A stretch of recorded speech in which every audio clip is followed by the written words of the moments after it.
भगवान अल्लाह, खुदा, ईश आदि नाम एक ही शक्ति के हैं। वो कैसा है, कहां है, कैसे मिलता है, किसने देखा है?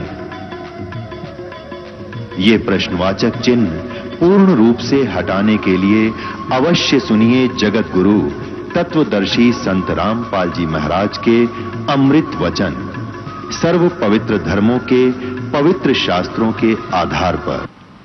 तो उन महापुरुषों ने जिनको भगवान मिले उन्होंने अपनी अमृतवाणी के अंदर ये एफिडेविट दे दिया कि कबीर इज गॉड, कबीर परमात्मा है, वो काशी वाला धानक वो परमात्मा है।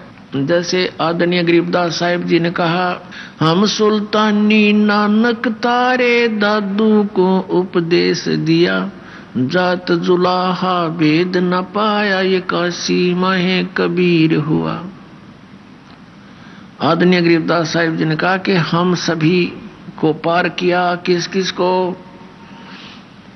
हम सुल्तानी नानक तारे, अब्राहिम सुल्तान अधम बलक शहर के राजा, और नानक साहिब जी और दादू साहिब जी।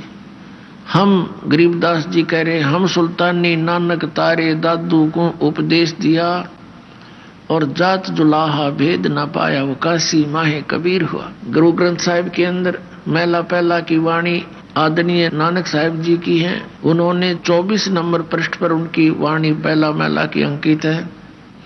उसमें कहा है कि फाई सूरत मलुकी वेश, ए ठगवाड़ा ठगी देश, खरा सियाणा बहुता बार ये धानक रूप रहा करता। जब परमात्मा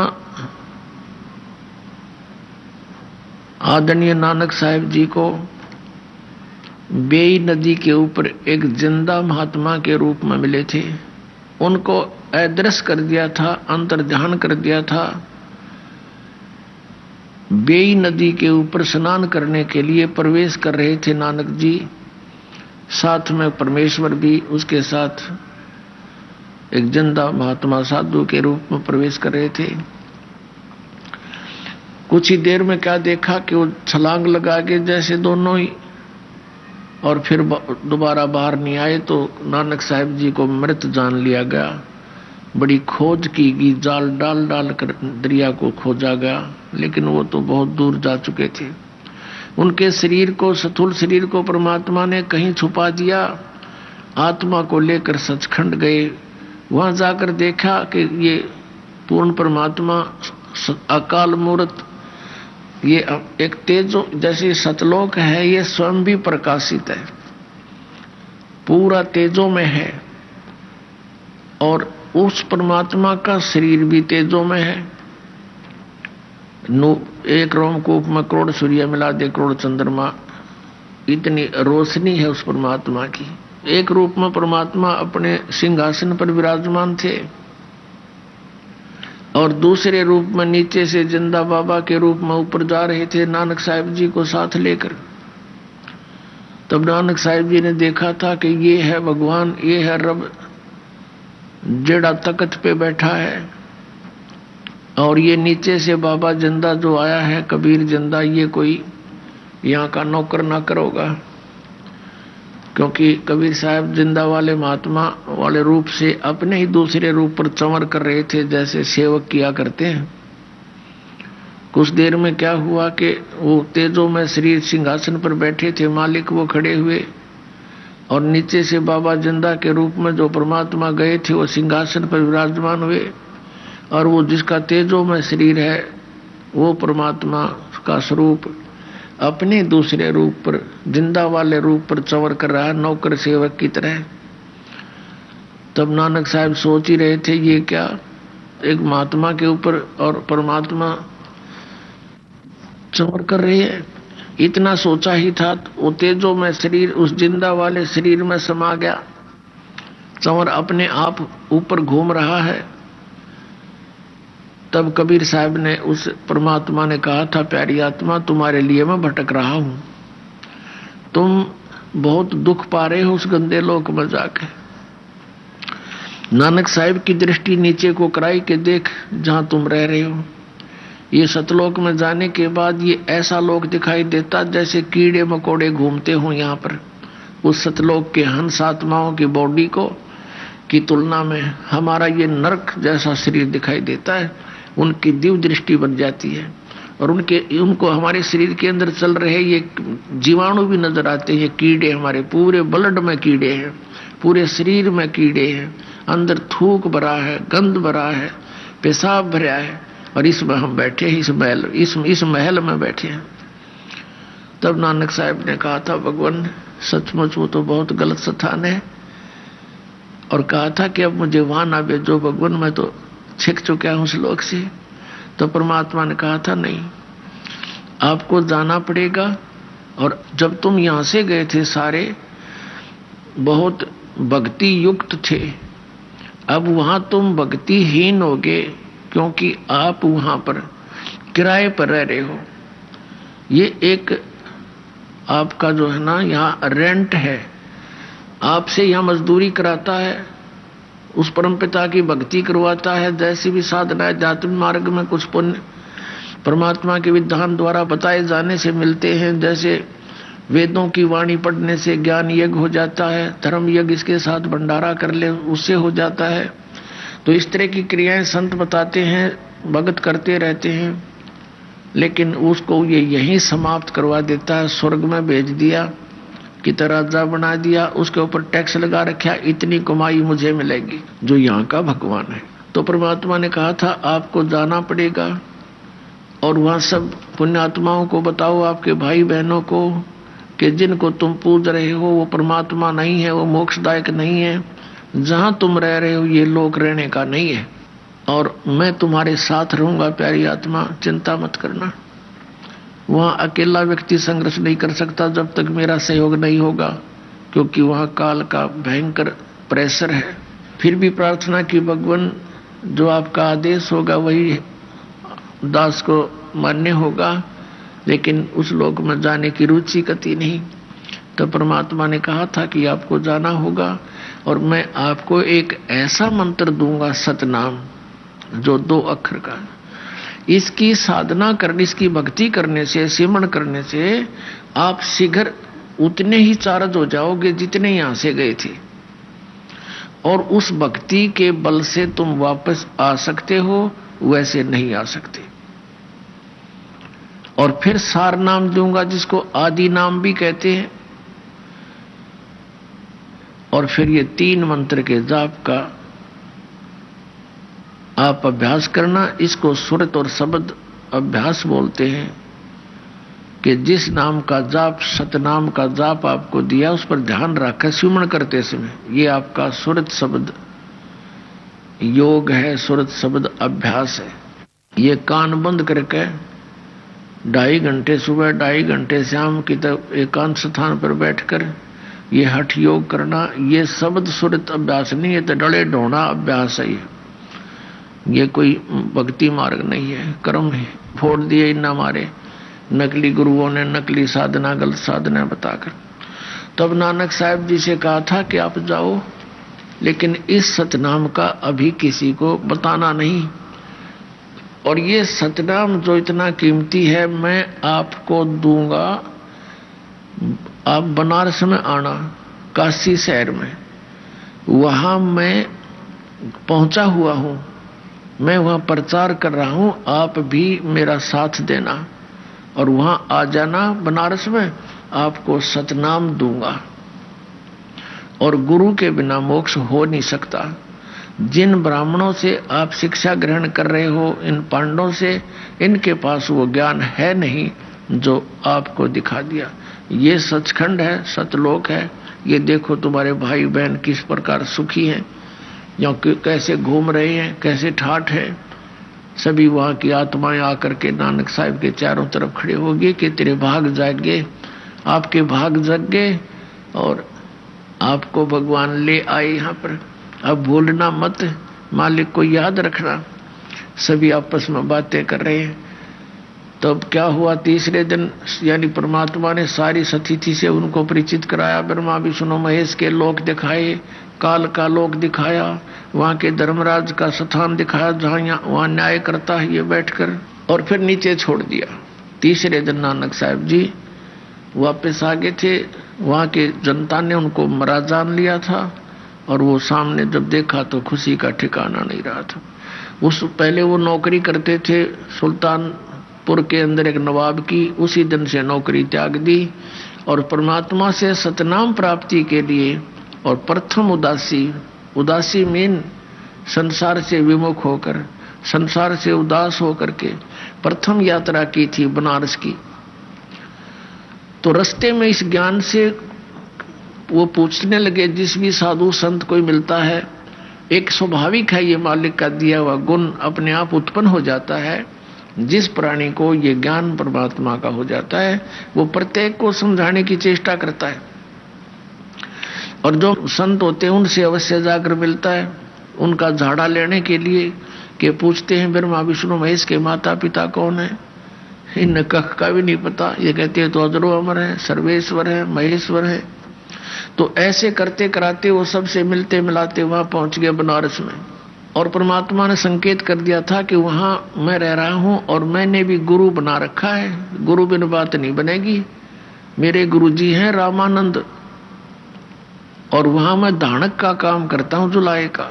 अब नानक साहब जी, क्योंकि हम तो भगवान के सामने बालक ही हैं, अब उनके ये बात गले नहीं उतरी नानक साहब जी के कि भगवान दानक का काम करता होगा। लेकिन अविश्वास भी बच्चे को अपने माता पिता की बातों पर नहीं होता। अब उन्होंने सोचा भी चलो बनारस तो चलना पड़ेगा, सतनाम भी लेना है, सतनाम बिन मोक्ष नहीं। तो वहीं से कहने लगे थे वाहिगुरु सतनाम, श्री वाहिगुरु सतनाम वाहिगुरु। अब आदरणीय गरीबदास साहिब जी ने कहा कि झांकी वेख कबीर की, नानक की तीवाह और वह सिखा के गल पड़ी कौन छुटावे था। अब जैसे नानक साहिब जी ने कहा था वाहिगुरु वाहिगुरु वाह गुरु, जैसे एक धन्यवाद किया करते हैं ना किसी की सराहना करते हुए, ये वाह शब्द ऐसा समझो। और सतनाम श्री वाहिगुरु यानी सतनाम मिलेगा और सतनाम जिसने दिया फिर उसके ऊपर फिजा हो गए, ऐसा अनमोल धन मिल गया। लेकिन उनको ना कर दिया था कि सतनाम किसी को बताइयो मत, दे दूंगा तुम्हें, तुम्हारे लिए तो दूंगा, तुम अपना कल्याण करवा लेना। तो बनारस में जब पहुंचे रामानंद जी से गोष्ठी की कि ब्रह्मा विष्णु महेश के माता पिता कौन है। अब नानक साहब जी को पता था कि जो इसका उत्तर देगा वो उस संत परमात्मा से मिल चुका है। तो रामानंद जी ने बताया कि जो प्रश्न आप कर रहे हो इसका उत्तर तो परमात्मा ही दे सकता है, बाकी उनकी कृपा से मुझे भी पता है वो परमात्मा यहाँ आए हुए हैं और यहाँ दुल्हा का कार्य कर रहे हैं। और वो मुझे सचखंड लेकर गए थे, रामानंद जी बताते हैं। तो नानक साहब जी ने कहा कि मुझे भी वो सचखंड लेकर गए, क्या वो यहीं रहते हैं? कहा यहीं रहते हैं, रामानंद जी ने कहा। तो नानक साहब जी ने कहा कि मुझे एक बार उनसे मिलवा दो। आदरणीय रामानंद जी जो कबीर साहब के वैसे तो एक व्यवहारिक रूप से तो वो गुरु जी थे, लेकिन वो आत्मा से उनको परमात्मा मानते थे। कहा कि एक सेवक को भेज दिया नानक साहब के साथ कि जाओ ले जाओ महात्मा को, भक्त को, और मिला दो परमात्मा से। परमात्मा क्या कर रहे थे, जैसे एक खड्डी बोलते थे उसको, जैसे 2-3 जहां बैठकर वो कपड़ा बुनते थे उस करघा में, वहां बैठे अपना कपड़ा बुने। पता था कि आ रहा है मेरा लाल, और लीला कर रहे थे। अब उन्होंने देखा कि आदमी वो ही दिखे जो सचखंड लेकर गया था। और ये यहाँ ये कैसी उसमें बैठा है।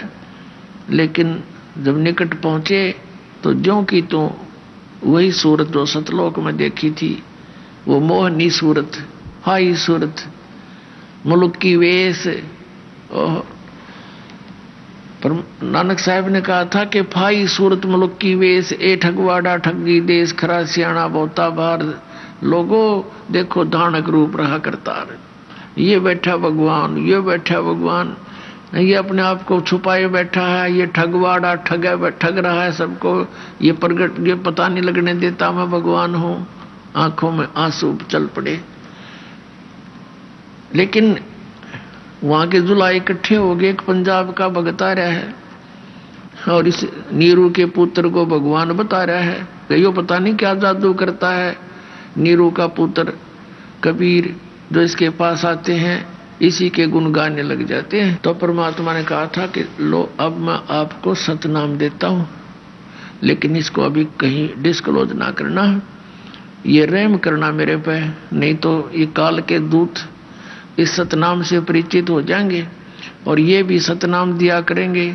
ये अधिकारी होंगे नहीं और जनता भ्रम में पड़ी रहेगी कि वही सतनाम ये दे रहे हैं, वही सतनाम जो हम दिस दास को भेजेंगे कलयुग की बिचली पीढ़ी में, वो भी वही नाम देगा।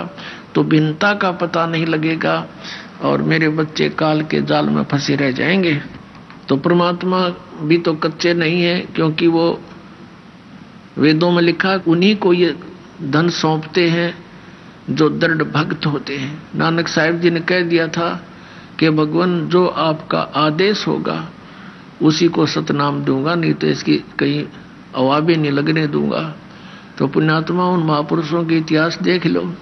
नानक साहिब जी ने कितना बड़ा सिख समाज है, किसी को भी सतनाम नहीं दिया। मर्दाना और बाला उनके साथ रहा करते थे, दो पुण्यात्माएं, उनको भी ये नाम उन्होंने प्रदान नहीं किया, क्योंकि पता था ये बालक है, कहीं डिस्क्लोज कर देंगे और बात बिगड़ जाएगी, परमात्मा की आज्ञा की अवहेलना हो जाएगी और काल का दाव लग जाएगा। एक समय की कहानी आपको पता है, जैसे समुद्र, इसमें जन्म साखी के अंदर नानक साहिब जी की पवित्र जन्म देख, एक समय मर्दाना और बाला ने प्रार्थना की कि भगवान हे गुरुदेव हमें श्रीलंका की सैर करा दो। नानक साहिब जी ने कहा कि आंखें बंद करो। आंखें बंद करी, समुद्र के किनारे खड़े थे। नानक जी ने कहा कि बच्चों मेरे साथ आ जाना है समुद्र के ऊपर, लेकिन तुम वाहेगुरु करते रहो। नानक साहिब जी चल पड़े सतनाम का जाप करते हुए, 2 अक्षर के सतनाम का। पीछे पीछे मर्दाना और बाला भी जा रहे हैं वाहेगुरु करते हुए। समुद्र पर ऐसे चल रहे हैं जल पर जैसे थल पर चला करते हैं। अब मर्दाना ने सोचा कि गुरुजी तो सतनाम के 2 अक्षर का जाप कर रहे हैं, तो वो भी उनकी सुन, और ये लीला थी मालिक की, नहीं तो ये बोल के सिमरन करने का नहीं है ये मंत्र, जानबूझ कर बोला उन्होंने बोला, मर्दाना ने नकल कर ली, वो भी बोलने लग गया, तब वो डूबने लग गया समुद्र में। नानक साहिब जी ने कहा कि मर्दाना गुरु की नकल नहीं करा करते, आज्ञा का पालन करो और पुनः तुम वही बोलो, ये छोड़ दो, ये मंत्र मत बोलो। अब वो फिर लगा वाहे गुरु जपने, तो फिर ऐसे ही चल पड़ा समुद्र के ऊपर थल की तरह। अब पुण्यात्माओं, ये कोई वाहेगुरु कहने से समुद्र के ऊपर नहीं तरा, वो तो आदेश शक्ति थी नानक साहिब के वचन की, उससे चल रहे थे वो। अब जैसे पुण्यात्माओं यह लीला देखो परमपिता परमात्मा की, ये कैसे काल के साथ आंख में चौनी खेल कर इस सतनाम को सुरक्षित रखवा गए। अब नानक साहिब जी ने फिर अपनी वाणी में भी इस सतनाम का बहुत बार वर्णन किया, लिखा। एक प्राण संगली नामक ग्रंथ है जो नानक साहिब जी की का विशेष ग्रंथ है, जिसमें बहुत बड़ा भेद, पूरा भेद प्राणों यानी श्वासों के द्वारा सिमरन सतनाम का होता है, 2 अक्षर के का, उसमें बहुत डिटेल लिखी थी। और उन्होंने एक राजा को दे दी थी, एक शिवनाभ नाम का राजा था, उसको सुरक्षित रखवा दी थी कि इसको रख देना, सुरक्षित रखना, किसी के हाथ ना पड़े, इस अनमोल धन को केवल तू ही सुरक्षित रख सकता है, ये मेरी बॉडी समझ लेना, ये मेरा शरीर जान लेना अगर ये किसी को देना नहीं। उनका उद्देश्य ये था कि धीरे इसको वहां तक सुरक्षित रखें जब यो कलयुग की बिचली पीढ़ी आवे। फिर क्या हुआ कि 5वें गुरु अर्जन देव जी हुए सिख परंपरा में। उन्होंने जब ये वाणी का संग्रह करके एक इकट्ठा करके सब महापुरुषों की वाणी को एक कॉमन ग्रंथ बनाया कि महापुरुषों की वाणी सुरक्षित रहेगी, सब पढ़ा करेंगे, कलयुग में आने वाले समय में इनका काम आवेगी। तो उस समय उस प्राण संगली को भी देखा, लेकिन इन वाणियों को संग्रह करते समय एक विशेष ध्यान रखा गया कि कहीं इसके अंदर वो 2 अक्षर का नाम गुरु ग्रंथ साहिब में ना लिखा आ जाए, और आने वाले समय में और सिख लोग इनको पढ़ेंगे और जाप करने लग जाएंगे तो कहीं मर्दाना की तरह ये हानि ना उठा लें, भगवान की आज्ञा का, गुरुदेव की आज्ञा का उल्लंघन ना हो जावे। इस दृष्टिकोण से उन्होंने प्राण संगली से भी, प्राण संगली को जो पढ़ा अर्जुन देव जी ने देखा उसमें तो बहुत ढेर सारे प्रमाण थे सतनाम के। तो उन्होंने यही उचित समझा कि कहीं गुरुदेव की आज्ञा की अवहेलना ना हो जाए, और इसमें तो स्पष्ट लिखा है, विधि लिखी है, और हमारे सिख समाज को हानि ना हो जा, इसलिए उसने सारी की सारा ग्रंथ अच्छी तरह कपड़ों में पैक करके आदर के साथ बहुत अच्छी तरह पैक करके और दरिया में बहा दिया, डाल दिया जल में आदर के साथ। तो किसी एक और भगत कोई खड़ा था, उसने प्रार्थना की, भगवान ये अनमोल वचन है गुरुदेव के, आपकी आज्ञा हो तो मैं रख लूंगा, मैं किसी को नहीं दूंगा, मैं इनको पढ़कर अपना आनंद मनाऊंगा। तो उन्होंने उसकी प्रार्थना पर, मालिक की दया होती है, नहीं तो बिल्कुल नहीं निकालने देते, कहा भी चल ले जा, तो इसको सुरक्षित रखना, किसी का और को ना बताना। अब वो फिर जैसे तैसे थी वो, उनमें 160 अध्याय बताए, कहीं पर 113 भी लिखे हैं। तो केवल 80 अध्यायों को लेकर के प्राण संगली हमारे पास उपलब्ध है। फिर भी 30, 40, 50 अध्याय शेष थे, वो नहीं प्रकाश में आए। कारण क्या था कि उनमें इस सतनाम के 2 अक्षर का विशेष भेद है। तो यहाँ कहने का दास का ये है कि नानक साहिब जी ने वो किस लिए कहा था, क्यों छुपा के रखा, इसलिए मना किया था कि आने वाले समय में कोई इस नाम का जाप ना कर ले, और जाप करेगा तो फिर अन्य को भी पता लगेगा। तो काल के दूत भी ये सारे सिख समाज से ही निकले हैं, और इनके पास ये मंत्र है नहीं, और अगर ये सार्वजनिक होता और उसमें ये सब झटका मालिक नहीं देकर जाते मर्दाना को, तो ये सब इसको कति सरेआम नाम जाप करते। अब इन नकली संतों को ये पता नहीं चला कि ये मंत्र भी होगा जाप का, और स्वयं ये नहीं पता उनकी आंखें कहाँ चली गई थी ज्ञान वाली। नानक साहिब जी स्वयं जाप कर रहे हैं उसका, औरों को मना कर रहे हैं। क्यों? इसलिए कि भगवान का आदेश नहीं था। अब कारण क्या था कि जैसे अब ये भी नहीं कह सकते अभी नानक साहिब जी ने हमारे साथ ये क्या किया, हमें ये नाम क्यों नहीं दिया। इसलिए नहीं दिया कि उनको ग्लूकोज लगा गए थे। वह ग्लूकोज जैसे जब तक सर्जन नहीं आता, वो कहीं बाहर गया हुआ हो और कोई इमरजेंसी केस आ जाता है, तो वो टेलीफोन पर उनके दूसरे व्यक्ति संपर्क करते हैं, जी ऐसे ऐसे मरीज है, तो वो बताता है इसके ग्लूकोज लगा दो, एक आधा इंजेक्शन लगा दो और मैं आकर संभाल लूंगा। ग्लूकोज लगाने से ट्रीटमेंट तो नहीं होता, लेकिन शरीर सुरक्षित रह जाता है। तो उन महापुरुषों ने हमें ग्लूकोज लगा दी। किसी को तो बता दिया कि गीता जी का पाठ करो, किसी को बता दिया संतों की वाणी का पाठ करो, भंडारे करो, धर्म करो। ये ग्लूकोज लगा रखे थे, और इनसे क्या होता रहा, मनुष्य जीवन कंटिन्यूस आता रहा, लेकिन मोक्ष नहीं हो सकता था इस प्रोसेस से। अब मोक्ष के लिए तो ये मंत्र है, अब वो ग्लूकोज भी लाना पड़ेगा क्योंकि हम दीर्घ रोगी हैं, ये धर्म यज्ञ भी करनी है, और साथ में ये कैप्सूल जो एंटीबायोटिक है, ये सतनाम के 2 अक्षर, आदि नाम का वो अक्षर, यानी ये 3 मंत्र का जाप आपको प्राप्त होगा, तो आपका जरा और मरण का ये रोग समाप्त होगा। अब जो प्रसंग चल रहा है, परमात्मा ने स्वयं आकर के लीला की और हमें बताया कि आप यहाँ जिस लोक में रह रहे हो ये लोक रहने का नहीं है। तो आदरणीय गरीबदास साहिब जी ने कहा था, हम सुल्तानी नानक तारे दादू को उपदेश दिया और जात जुलाहा भेद नहीं पाया। वो कहा सीमा है कबीर हुआ, झांकी वे कबीर की नानक की तीवा, वह सिखा के गलपड़ी कौन छुटावे था। के सतलोक का नजारा देखा, सत कबीर का, परमेश्वर का, सतपुरुष का सतलोक में। तो उसको देख कर जैसे नो कहते ना, वाह भाई वाह, ओ हो वाह वाह वाह तेरे की कितना अच्छा है। अब कहते हैं वह सिखा के गल पड़ी कौन छुटावे था। एक भक्त है हमारा, वहां रेलवे रोड पर उसकी दुकान थी छोटी सी, ये दास वहां बैठा था। ये सन 1994-95 की बात है।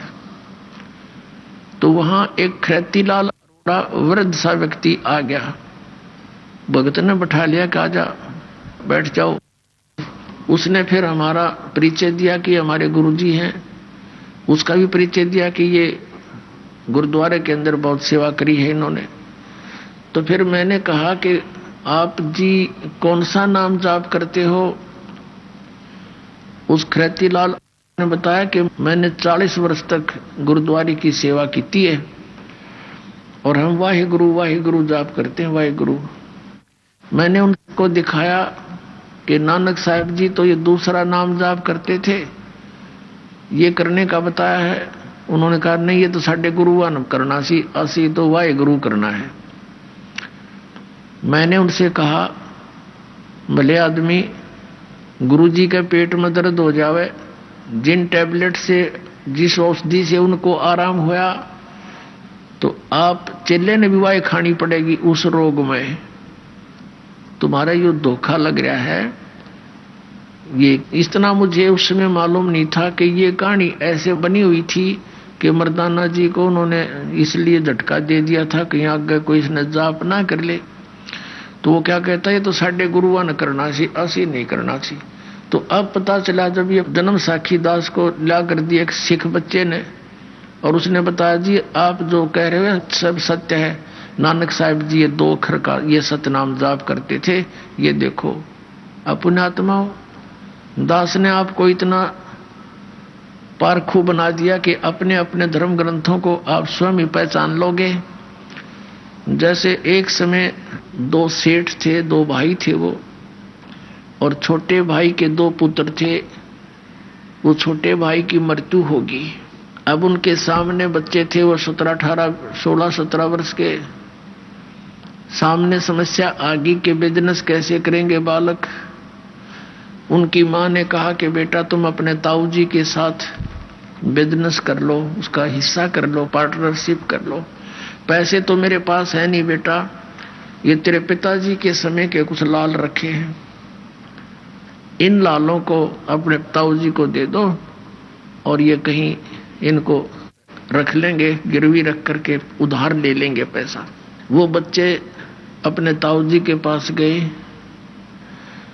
और कहा ताऊ जी हम आपके साथ बिजनेस करना चाहते हैं। उसने कहा ठीक है बेटा मेरे साथ कर लो। फिर उन बच्चों ने कहा कि हमारी माता कह रही है कि मेरे पास पैसे तो है नहीं, मेरे पिता के समय के कुछ लाल हैं, उनको आप रख लो। यूं कहकर वो लाल सामने रख दिए ताऊ जी के।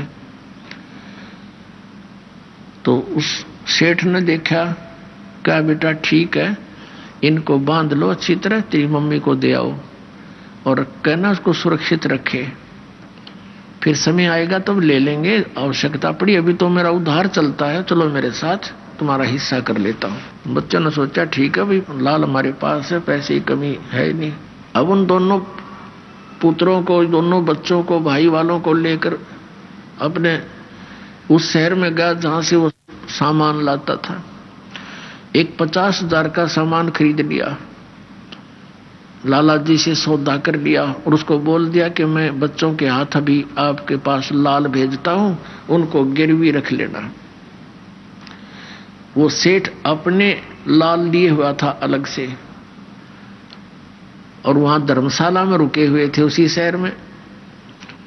दोनों बच्चों से कहा बेटा जाओ उस सेठ को ये लाल दे आओ जिससे हमने 50,000 के सौदे की बात की है।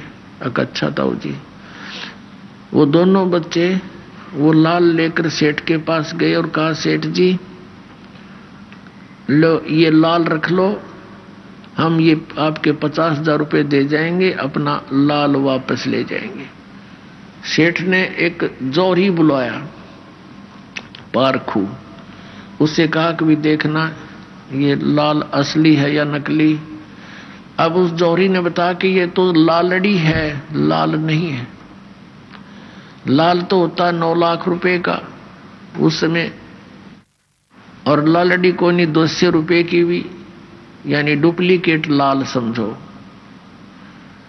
सेठ ने फेंक कर मारी गली में और कहा कि तेरे ताऊ जी अब इतने धोखेबाज हो गए, हमारे साथ धोखा करने आए थे। मैं कभी मना किया उसको, उधार भी वैसे भी ले जाता था, लालड़ी ये मुझे धोखा देने की क्या जरूरत थी, क्या बेईमान आ गया तेरे ताऊ में, ऐसा आदमी तो नहीं दिखा था। अब बच्चे सहम गए, घबरा गए और उस लाल को उठाकर ताऊ जी के पास आए और कहने लगे, ताऊ जी वो सेठ तो बड़ा निकम्मा आदमी है, हमारे लाल को गली में फेंक दिया। उसने एक व्यक्ति बुलाया, उसने उसको नकली बता दिया, लालड़ी बताई और उसने बाहर फेंक दिया। और कहने लगा, तेरे ताऊ जी ऐसे आदमी तो नहीं दिखे थे, धोखेबाज, आज कैसे नीयत खराब होगी उनकी, हैं लालड़ी दे दी, धोखा करे मेरे साथ। तब उस ताऊ जी ने कहा उस सेठ ने कि बेटा सचमुच ये तो लालड़ी है, ले अरे धोखा लग गया बेटा, लाल तो ये दूसरी जेब में था, ले ये देखा उनको, देख रहे भाई कितना अंतर दोनों में, हाँ है ना फर्क, कहा जी इसको तो बहुत अंतर है, ले ये देख आओ। अब वो उस लाल को लेकर चले सेठ के पास, पुनः आए कि सेठ जी ये देखो कैसा है। उसने फिर वो जोरी बुलवाया, उसने आते बता दिया कि हाँ ये है लाल, ओके है। तो तब उस सेठ ने कहा, देख जिससे उधार ली थी, देख देख बच्चों तुम्हें आंखें हो तो ऐसा होता है लाल। अब कहने का भाव था कि फिर वो बच्चे आए वापस, उस ताऊ जी ने तो उन बच्चों को लाल और लालड़ी की परख करानी थी, दोनों बराबर दरके। सारी बात यह थी, सेठ जी अपने बच्चों को लेकर, भाई वालों को सामान लेकर के वापस आ गया जहाज से। घर आके अपने उन बच्चों से कहा, बेटा ऐसा करो, वो तेरी माँ के पास लाल रखे ना, कहा जी उनको ले आओ, किसी का उधार है वो दे देंगे और फिर छुड़वा लेंगे अपनों को। हाँ अभी गए ताऊ जी, वो बच्चे भागे गए अपनी माँ के पास। माँ ने कहा, आगे बेटा, आगे माता जी, कहा जो रोटी खाओ भोजन पाओ। बच्चे कहने लगे, रोटी पात पीछे खाएंगे, पहले वो लाल दे माँ, जरूरत पड़ेगी ताऊ जी ने उनकी। अगले बेटा नो के नो रखे, सुरक्षित उठा के दे दी पोटड़ी माँ ने। अब बच्चों ने सोची लाल है कि लालड़ी परखता कर ले, वह गठड़ी उड़े खोल ली, वो पोटड़ी में धर रहे थे और वो तो सारी लालड़ी थी। बच्चे कहने लगे, माँ इनमें तो लाल एक भी को नहीं। तो माता जी कहने लगी, बेटा मुझे तो पता नहीं, मैंने तन्नो सोचा तेरे पिताजी के समय के रखे हैं, वो कहीं लाल होंगे। अगर नहीं ये तो लालड़ी है, लाल तो 9 लाख रुपए का होता है, और या तो 200 रुपए की भी कोई नहीं। माँ वो उड़े पटक दी ठाक, तो भी बड़ी बोली है। तो बच्चे दोनों वापस आए और कहने लगे, ताऊ जी मेरी माँ ना बोली बाली है, बिल्कुल उसको पता को नहीं। और ताऊ जी वो लाल को नहीं, वो तो लालड़ी थी, सारी की सारी लालड़ी है, एक भी लाल नहीं उनमें। तो तब वो ताऊ जी कहता, बेटा जिस दिन तुम मेरे पास लेकर आए थे ना, ये उस दिन भी लालड़ी थी, और जब मैं कह देता ये लालड़ी है तो तेरी माँ यूं कहती कि मेरे सिर पर धनी नहीं, आज इनका बाप को नहीं, हमारे तेरे लाला ने भी लालड़ी बतावा, ये इसका ताऊ जी। तो बेटा आज तुमको मैंने इस योग्य कर दिया कि अपने लाल और लालड़ी को तुम स्वयं परख लोगे।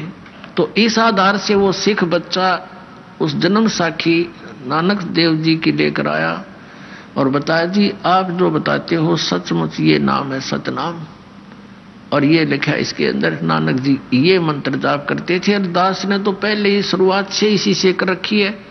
ये तो प्रमाण तो वेदों में, गीता जी में और गुरु ग्रंथ साहिब में, ये तो बाद में सामने आए हैं। पहले हमारा वेरी स्टार्ट से ये जो की तो प्रोसेस है, जो आज अन्य सदग्रंथों ने और महापुरुषों के उन एफिडेविटों ने आज समर्थन कर दिया कि जो साधना दास शुरू से दे रहा था वो आज तक नो की नो फाइनल है, वो सच साधना है। अब पुणात्मा आदरणीय गरीबदास साहिब जी ने कहा था कि हम सुल्तानी नानक तारे, दादू को उपदेश दिया और वो जात जुलाहा भेद नहीं पाया, काशी माए कबीर हुआ।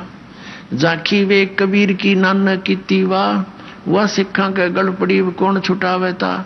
अब या ईब छूटेगी। अब दास ने एक सिख बच्चे के सामने ये वाणी बोल दी, मिलने आया हुआ था दरअसल पंक्ति में, कि भाई तो कहने लगा जी हमारी तो छूट गई और कोशिश हो रहा कि भी करेंगे छुटवाण की। या हुआ तो कहने का भाव यह कि इस ज्ञान से ये सब जो हम पहले साधना करते थे वो छोड़नी पड़ेंगी और सत साधना करने से ही हमारा कल्याण होगा, वही हम अपनाएंगे। तो प्रसंग है कि ये लोक रहन का नहीं है, या कोई भी वस्तु स्थायी नहीं है। परमात्मा कहते हैं दृष्टि पड़े सो फना है, ये धर अंबर कैलाश, ये कृत्रिमबाजी झूठ है, तुम सुरत समो श्वास। इस सतनाम के सिमरते श्वास उश्वास यानी प्राणों से, श्वास से इसका सिमरण होता है। और सतनाम जिसको आदि नाम कहते हैं वो भिन्न है। उसके लिए परमेश्वर कबीर जी ने आदरणीय धर्मदास जी से कहा था कि धर्मदास मेरी लाख दुहाई। वैसे तो सभी महापुरुषों से ऐसे ही उन्होंने प्रार्थना की थी, आदेश दिया था कि धर्मदास मेरी लाख दुहाई, ये आदि नाम सार नाम की तबार न जाई। सार नाम बाहर जो पढ़ी बिचली पीढ़ी हंसनी तरही। और फिर कहा था कि धर्मदास मेरी लाख दुहाई, ये मूल ज्ञान की दबार ना जाई। यथार्थ ज्ञान जो मैं तुझे बता रहा हूं ये भी अभी बाहर ना पड़े, तभी बोल रहे हैं वही सतलोक, वही सतनाम, वही सारनाम, वही सत शब्द, वही सार शब्द और वही साडा शब्द। अभी न कद पता नहीं।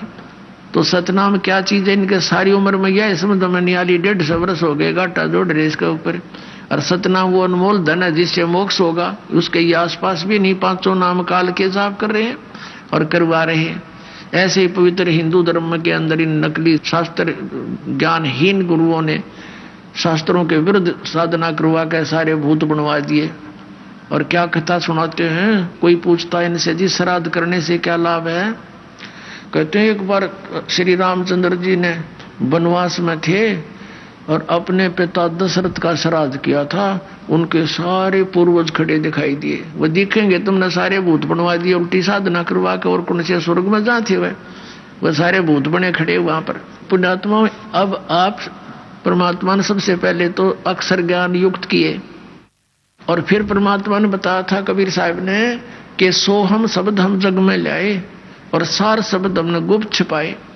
जैसे इन संतों की वाणी में है, नानक साहिब जी की वाणी में है कि 52 अक्षरों के अंदर जो तुम्हारे इस परमात्मा की वाणी से पहले जितने भी ग्रंथ थे, वेद, गीता जी, पुराण, उपनिषद और ये सुधा सागर जो भी थे, परमात्मा ने यह कहा था तुम्हारे ये सभी के सभी ग्रंथ इन 52 अक्षरों के अंदर लिपिबद्ध है। लेकिन वो मंत्र जो हम लाए हैं सतलोक से, ये मंत्र तुम्हारे इन 52 अक्षरों के लेख में नहीं है। और ये उसका अन्य ही अर्थ लगाते हैं 52 अक्षरों से कि वो तो 52 अक्षरों में नहीं है, वो तो बस धुन है। वह धुन 52 अक्षरों में नहीं है, उस 36 जगह लिख रखी इतनी धुन होती है, इस प्रकार की होती है। तो कहने का भाव ये था कि सोहम शब्द हम जग में लाए और सार नाम हमने अब भी गुप्त छुपाए।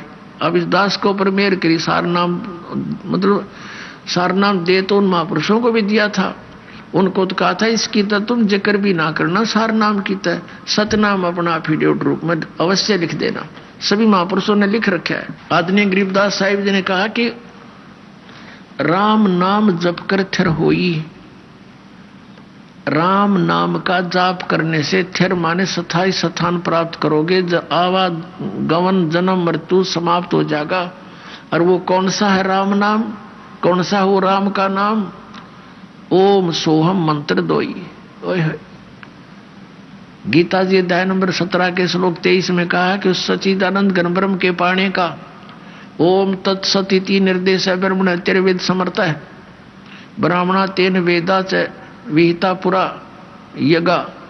तो कहते हैं उस सच्चिदानंद घन ब्रह्म के पाने का इस 3 मंत्र की मजदूरी है, ये साधना है। ओम तो ये ब्रह्म का काल का, और जो दूसरा मंत्र तत्व है वो सांकेतिक जो दास आपको बताता रहता है, ये दोनों मिलकर सतनाम बनता है, वो अक्षर पुरुष का है। और तीसरा मंत्र जो है वो परम अक्षर पुरुष का है, वो सार नाम है। अब सतनाम का अपने सत्र का काम है, सार नाम के बिना ये 2 मंत्र का जाप भी व्यर्थ है। जैसे कबीर साहब ने कहा कि सोहम जप मरे व्यर्था जन्म गंवाया, और सार नाम मुक्ति का दाता वा को भेद नहीं पाया। परमात्मा की नकल करके ये बहुत से लोग जैसे इस मंत्र का भी जाप अपने मंत्रों में देने लगे सोहम को जैसे। तो परमात्मा ने कहा कि इस अकेले इस मंत्र से भी कोई लाभ नहीं होगा सोहम से, जब तक वो सार नाम नहीं मिलेगा। तो सतनाम भी यूजलेस है जब तक सार नाम नहीं प्राप्त होगा। जैसे ये गुरु वाले कुछ चतुरता दिखाई इन्होंने, अकाल मूर्त शब्द स्वरूपी राम सतपुरुष, ये 3 मंत्र अलग से जाप के शुरू कर दिए इन्होंने, क्योंकि इनको किसी ने टोक टाक दिया होगा कि तुम तो काल के जाप करते हो, बात करो सतलोक की। ये निरंकार ओंकार ज्योति निरंजन और ये सतनाम वगैरह कहते हैं तो सारे काल के जाप हैं। तो इन्होंने ये 3 मंत्र का जाप शुरू कर दिया। कोई ये ना कहेगा तुम काल के जाप करो कोई बात भी बड़का खेल बना रखे नहीं से अनमोल जी उनको बर्बाद कर रहे हैं। अब क्या है, अकाल मूर्त शब्द स्वरूपी राम सतपुरुष, ये तो एक परमात्मा की उपमात्मक मंत्र है। सतपुरुष का अर्थ भी सत्य माने अविनाशी जिसका नाश कभी ना हो, पुरुष माने परमात्मा। अकाल मूर्त भी वही जिसका काल कदे नहीं आओ, साकार परमात्मा का। शब्द स्वरूपी राम, शब्द खंड नहीं होता, उसका नाश नहीं होता, वो असली स्वरूप में वही परमात्मा है। शब्द स्वरूपी यानी अविनाशी रूप साकार परमात्मा। तो उस अकाल मूर्त शब्द स्वरूपी राम और सतपुरुष के ये ऐसे कहने से नहीं मिलेगा। जैसे जल पानी नीर कहता रहे, उस जल पानी, जल कहो चाहे पानी कह लो चाहे नीर कह लो, एक ही बहुत है। उसको तो हमने प्राप्त करना है। वो कहाँ है? पृथ्वी के अंदर है। पता लग गया पृथ्वी के अंदर जल है और उसकी कितनी आवश्यकता है हमें, तो उसके लिए प्रोसेस अलग है, प्रोसीजर नहीं आ रहा है, हैंडपंप लगाना पड़ेगा। तो ये सतनाम समझो। अब आपको प्रथम मंत्र दिए जाते ना 7, ये तो समझ ले ये पाइप पुइप खरीद के लेनी है इस खातिर। और फिर जो वो सतनाम है वो बोकी है, वो सतनाम है वो बोकी मारनी है। जैसे बोकी मारी, मिट्टी बार फेंकी, फिर मारी, फिर बरगी, फिर बार फेंक दी, तो ऐसे उस बोकी के श्वास उस श्वास से ये बोकी मारनी अपन। और ऐसे करते करते वो पाइप पहुंच गई जल तक।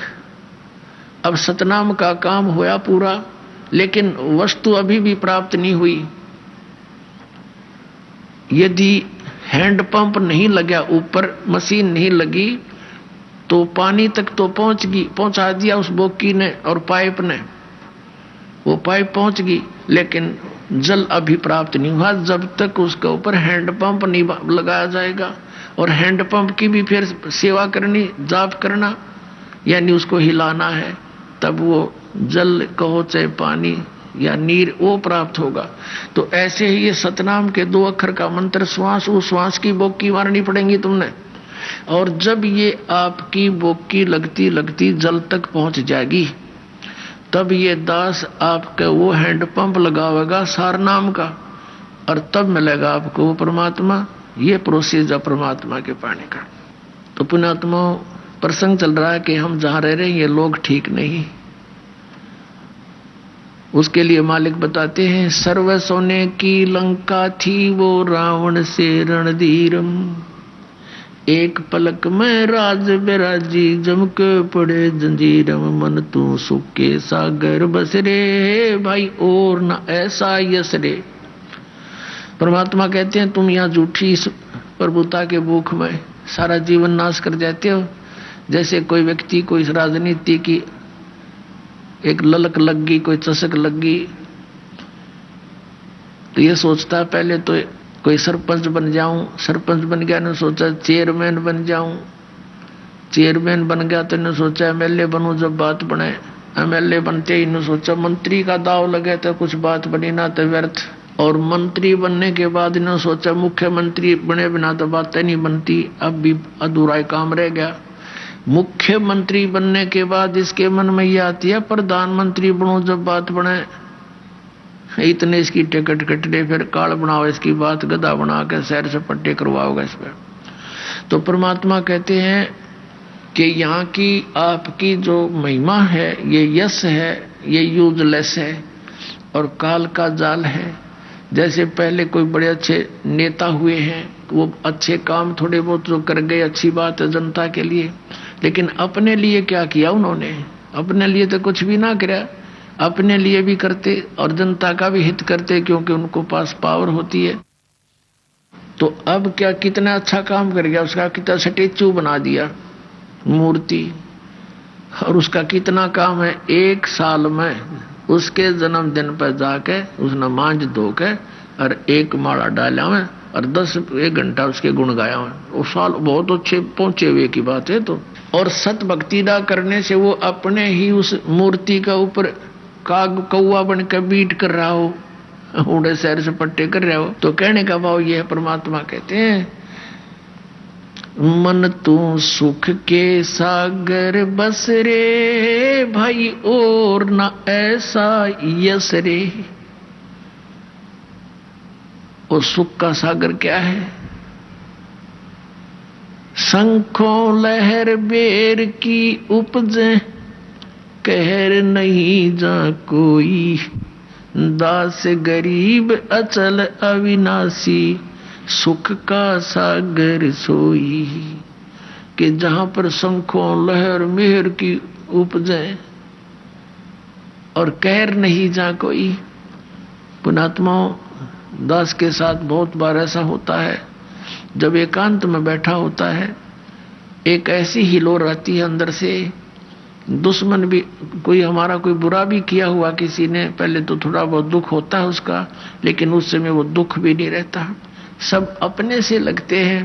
तो चाह कर भी उसके उस समय किसी के प्रति दोष द्वेष नहीं आता। तो वो मेहर की लहर थी, यानी सब पर एक किस्म का मेहर रजा दया की भाव बन जाता है। तो कहते हैं ऐसी ऐसी आदरणीय गरीबदास साहिब जी ने परमात्मा से परिचित होकर उन्हीं से प्राप्त ज्ञान के माध्यम से बताया है कि शंखों लहर मेहर की उपजे, कहर नहीं जा कोई, दास गरीब अचल अविनाशी, सुख का सागर सोई। सुख का सागर सतलोक। और कहते हैं जैसे वो हिलोर थोड़ी देर रहती है, उसके बाद फिर वो कहर की लहर, वो नहीं हुआ, वो ऐसे रह गया, वो फलाना हो गया, ऐसा हो गया, वो कहर की लहर आ गई हमारे अंदर।